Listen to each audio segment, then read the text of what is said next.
You ever wonder why Haiti gets a bad rep? It's because they know who we are. It's our heritage.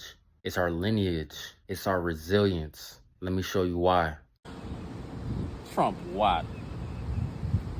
Trump what? Thank God for another day, roll another J. Hopefully it'll take the pain away, fade away like MJ from the free throw line. I see no signs of stopping, I'm not in my prime. What's up, y'all? It's your boy Noaz, back at it again with another video.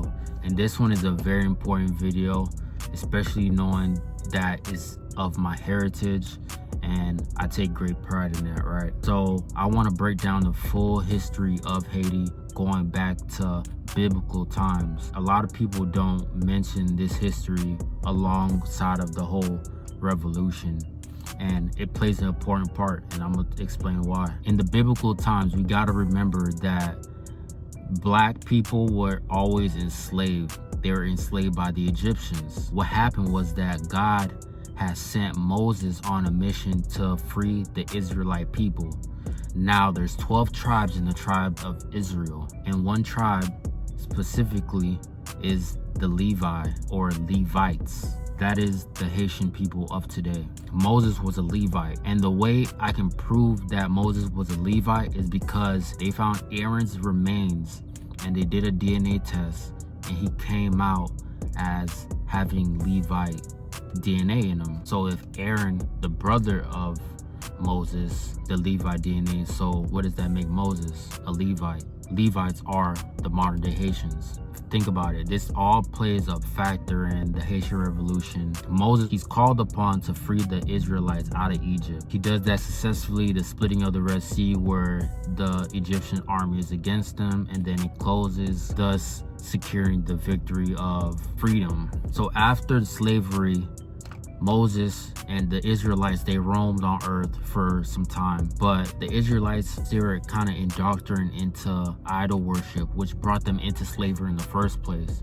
So that mentality never left them, because Levites are very stubborn people. Haitians are very stubborn people. That's specifically for Levites, but all the 12 tribes of Israel. We got back into idol worship, paganism, following the laws and commandments that were given by Moses on Mount Sinai. That's where the curses of the black man, in Deuteronomy 28, it gives all the curses that are going to happen to the black people. You will sow much seed in the field, but harvest very little, because locusts will devour it. You will plant vineyards and cultivate them, but you will not drink the wine or gather the grapes, because worms will eat them. So this is the Lord putting on curses on our bloodline and our people because of that we did not obey his statutes and commandments. And then this part is the important part. Then the Lord will scatter you among all nations, from one end of the earth to the other. Then you will worship other gods of wood and stone, which neither nor your ancestors have known. Among those nations, you will find no repose, no resting place for the sole of your foot. There the Lord will give you an anxious mind, eyes weary with longing, and a despairing heart. You will live in constant suspense, filled with dread, both night and day, never sure of your life. In the morning, you will say, if it were evening, and in the evening, if only it was morning, because of the terror that will fill your hearts and the sight that your eyes will see. The Lord will send you back in ships to Egypt, on a journey I said you should never make again. There you will offer yourselves for sale to your enemies as male and female slaves, but no one will buy you. We were slaves in Egypt before, so why does God say that we're going to be delivered back into Egypt? United States of America is Egypt. What do they brand themselves off of? Look at the back of a dollar bill. Why is there a pyramid with the all-seeing eye? It's because they try to model themselves after Egypt. After we got delivered and crossed the Red Sea, we came back into Africa and we were being persecuted. So black people, we have to flee. So of course we will flee to somewhere where we can blend in and look like us. So where did we go to? We went to West Africa. And this is where Africans, quote unquote, sold us, which was partially true. Africans did sell the Israelite people. We were sent off to South America, North America, parts of Europe, so forth, right? So the Israelite people, we land in Hispaniola, Saint-Domingue, as some people want to call it. And they already had people there, the Tainos, the French, the Spanish, the British. They all had rule over this island, which became the pearl of the Caribbean. It produced 60% of the world's coffee and 40% of the sugar, the whole world. But we decided to rebel. That's when the Haitian Revolution comes into play, where they had the famous voodoo ceremony in Bois Cayman in 1791 with leaders like Dutty Boukman, and we devised up a plan to overthrow our slave master. Shortly after 1791, Boukman got killed.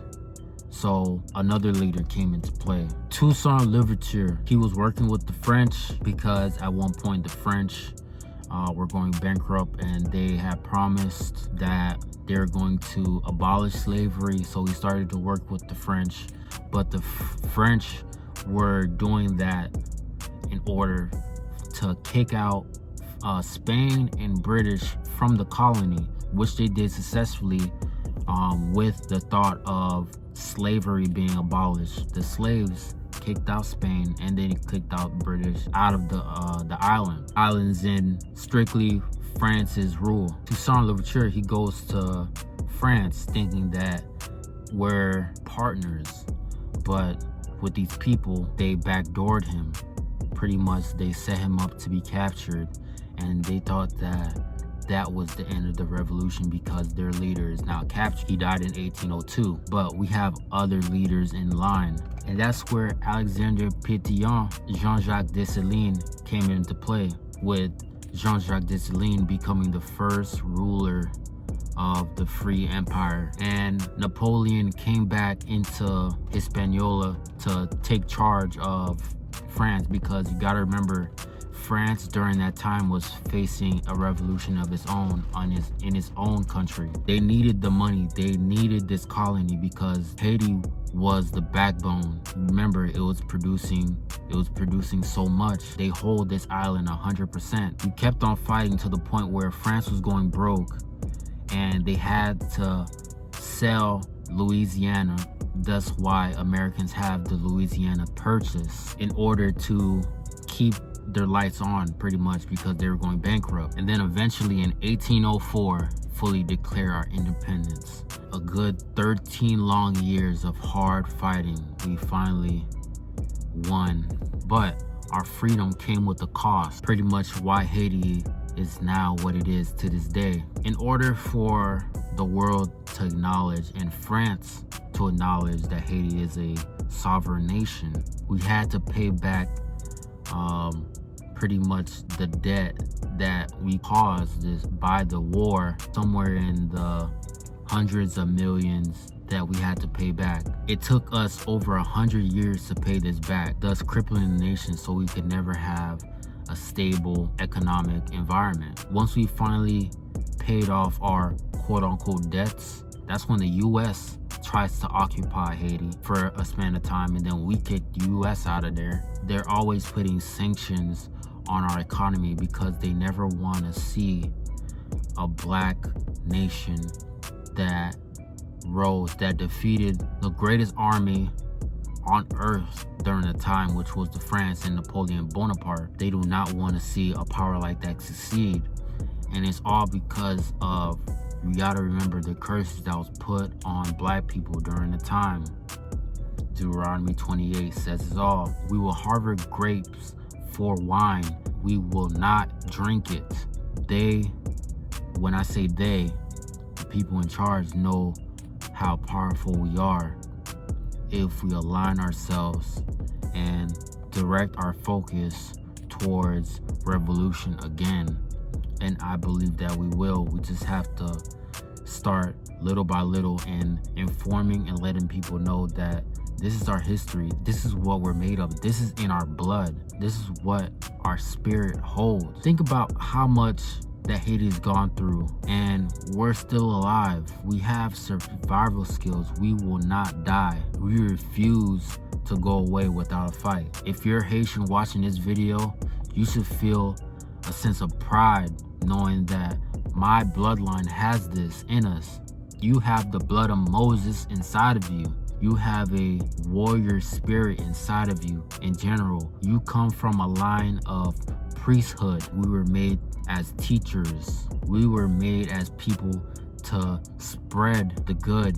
We was meant to follow in our footsteps, in our direction, because of the responsibility that we have with God. I feel like we can get it back, and we will rise as God's people.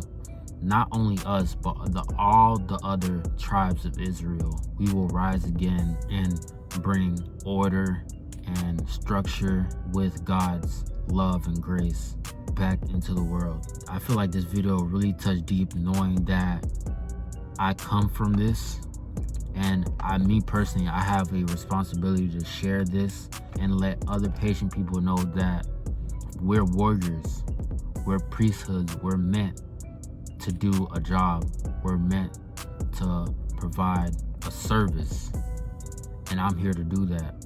My channel's here to do that. That's just a little bit of history, a little bit of back history, the true history of Haiti, the true history of Haiti. Peace.